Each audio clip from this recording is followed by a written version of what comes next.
Porcine epidemic diarrhea virus broke more than a year ago. To date, some 8 million piglets have died from the disease, but the numbers of infected herds is on the decline. Here are the number of cases reported weekly to the National Animal Health Laboratory Network. As you can see, the outbreak peaked in February and March of this year, with more than 300 new cases being reported every week. That's now fallen below 100. The number of states reporting cases remains at 30. National reporter Betsy Gibbon joins us now with a closer look at where things stand and how states are dealing with the outbreak. Clinton, because it's still not fully known how PEDV spreads, fairs around the nation are closing their doors to the swine barn, not allowing hogs at some fairs. The Indiana State Fair is allowing hogs, and those there tell us why they didn't cancel this year's exhibit. I was a little concerned at first if we decided to go out to some of these jackpot shows in the early spring.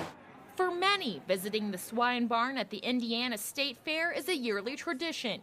But this year, that tradition almost didn't happen. We didn't know in January whether it was even going to be possible. The mortality was significant enough in herds across the state. We weren't sure we'd be able to host these shows. For months, Indiana State veterinarian Dr. Brett Marsh had conversations with fair managers, helping them decide what actions to take because of PEDV.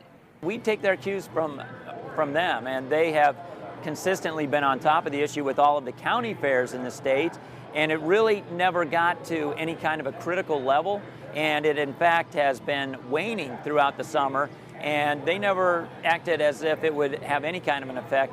As a precaution this year, Dr. Marsh and his staff performed an electronic identification check-in process before hogs were placed in the barn. Well, as they come in off the trailers, they're inspected, the identifications are read, so we're looking for any clinical illness on the pigs before they arrive. Once they're in the building, they're actually veterinarians from Purdue University on the campus, on the State Fair campus, that can help with any disease issues. Dr. Marsh and his staff performed daily checks around the building to be extra cautious. We had those who were actually sampling pigs for influenza throughout the run of the 4-H fair, so it's an ongoing process just to make sure we're monitoring the population. Purdue University Ag Economics professor Dr. Chris Hurt says the virus has lessened.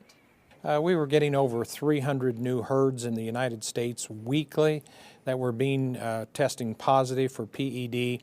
Those numbers have dropped under 100. Hurt says that's not still full control. How long the virus remains around is uncertain. Cold weather months, the disease persists better, transmits easier in cold weather months. So the question is, as we go into this cooler fall and especially the winter, will we have a resurgence of PED cases and death loss? That's why it's important producers stay on top of the disease. Some of the breeders and all that are doing an excellent job of keeping their hogs vaccinated the minute that they're born and keeping all their hogs vaccinated.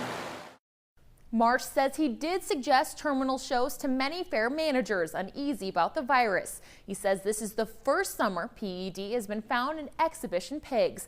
Clinton, back to you.